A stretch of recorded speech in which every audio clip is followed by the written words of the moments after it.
ಅವ್ರನ್ನೆಲ್ಲ ಸಮಾಧಾನ ಮಾಡಲಿಕ್ಕೆ ಆಗ್ತಾ ಇಲ್ಲ, ರಮೇಶ್ ಜಾರಕಿಹೊಳಿ ಅವ್ರಿಗೆ ಸಮಾಧಾನ ಮಾಡಲಿಕ್ಕೆ ಆಗ್ತಾ ಇಲ್ಲ. ಇಂಥ ಪ್ರಸಂಗದಲ್ಲಿ ಇದು ದೊಡ್ಡ ಒಂದು ಕೊಳ ಬಂದುಬಿಟ್ಬೋದು. ಈಗ ನಮ್ಮ ದೇವೇಗೌಡರು ಅವ್ರು ಬಂದು ನಿಂತ ತಕ್ಷಣ ಈಗ ಏನು ಮಾಡಬೇಕು ತಿಳಿತಾ ಇಲ್ಲ. ಅಂಥದ್ರೆಲ್ಲ ಇರೋದು ಒಂದೇ ಆಗಿ ಹೋಗ್ತದೆ. ರಾಜ್ಯಸಭಾ ಸದಸ್ಯರು ನಮ್ಮ ಈರಣ್ಣ ಕನ್ನಡಿ ಇನ್ನೊಬ್ರದ್ದು ಮುಗಿದು ಹೋಗ್ಬಿಡ್ತು ಇಲ್ಲಿ ಕರ್ನಾಟಕದಿಂದ. ಈರಣ್ಣ ಕನ್ನಡಿ ಅವ್ರಿಗೆ ಮೋಸ್ಟ್ಲಿ ಈ ಸಲ ರಾಜ್ಯಸಭಾ ಸದಸ್ಯರು ಇಲ್ಲ ಅನ್ನೋದು ಈಗ ಸ್ಪಷ್ಟ ಆಗ್ತಿಲ್ಲ. ಯಾಕಂದ್ರೆ ಇದು ಹೋಗಿ ಚೆಂಡ ಎಲ್ಲಿ ಬಿದ್ದದಂದ್ರೆ ದೇವೇಗೌಡ ಏನು ಬಿಟ್ಟಿರೋದ ಪ್ರಧಾನಮಂತ್ರಿ PM ಅವ್ರ ಮಧ್ಯೆ ಇರೋದು ಚೆಂಡು, ಅವರ ಗೋಲ್ಗೆ ಯಾರು ಹೊಡಿತಾರ. ಹೀಗಾಗಿ ಇಲ್ಲಿ ಪಾಪ ನಮ್ಮ ಏನಪ್ಪ ಅಂದ್ರೆ ಈರಣ್ಣ ಕನ್ನಡಿ ಅವ್ರಿಗಿಂತೂ ರಾಜ್ಯಸಭಾ ಸದಸ್ಯರು ಮೋಸ್ಟ್ಲಿ ಎಂಡ್ ಅಂತ ಕಾಣ್ತದ. ಹಂತದಲ್ಲಿ ಯಾವುದೊಂದು ಸ್ಕ್ಯಾಂಡಲ್ ಬಂದು ಅವ್ರು ತಿರುಗಿ ಕಟ್ಕೊಂಡ್ಬಿಟ್ಟದ.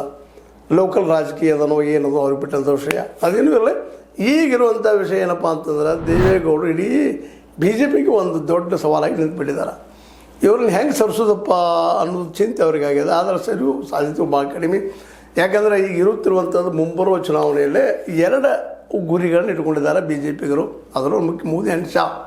ಹಿಂದಿನ ಅನುಭವದ ಅವ್ರಿಗೆ 2023ರಲ್ಲಿ ಯಾವ ರೀತಿ ಇತ್ತು ಪರಿಸ್ಥಿತಿ, ಇನ್ನು 2022ರಲ್ಲೇ ನಾವು ಯಡಿಯೂರಪ್ಪನ ಬಿಡಲಿಕ್ಕೆ ಸಾಧ್ಯ ಇಲ್ಲ, ಅವ್ರು ಇರಲೇಬೇಕಾಗ್ತದೆ BJPಯಲ್ಲೇ. ಹಾಗಂತ ಅವ್ರಿಗೆ ಚುಕ್ಕಾಣಿ ಕೊಡುವಾಗಿಲ್ಲ, ಅವ್ರ ಮಗನಿಗೆ ಚುಕ್ಕಾಣಿ ಕೊಡುವಾಗಿಲ್ಲ.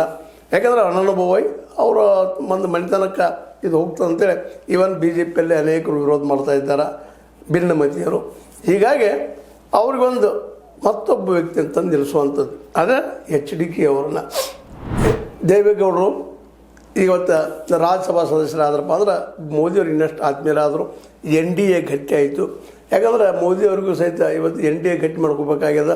BJP ತನ್ನ ಕಾಲ ಬಲದ ಮೇಲೆ, ತನ್ನ ಶಕ್ತಿ ಮೇಲೆ 400 ಪಾರ್ ಆಗೋದು ಭಾಳ ಕಷ್ಟ ಅದ.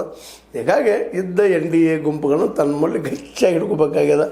ಅದಕ್ಕಾಗಿ ಇವತ್ತು ದೇವೇಗೌಡರು ರಾಜ್ಯಸಭಾ ಸದಸ್ಯರು ಮಾಡಿ HDK ಅವರಿಗೆ ಒಂದು ಅವಕಾಶ ಇಡುವಂಥದ್ದು, ಮುಂದಿನ CM ನೀನಪ್ಪ ಅನ್ನುವಂಥ ಒಂದು ವಾತಾವರಣ ಕ್ರಿಯೇಟ್ ಮಾಡುವಂಥದ್ದು. ಇದು ಲೋಕಲ್ ನಮ್ಮ BJPಗರಿಗೆ ಹೆಂಗೂ ಇದ್ದರೂ ಇವತ್ತು ನಮ್ಮ ಯಡಿಯೂರಪ್ಪ ನಮ್ಮವರು ಹೋಗಿ ನಾವು ರಿಕ್ವೆಸ್ಟ್ ಮಾಡಿ ಏನೋ ಮಾಡ್ಬೋದು. ಈ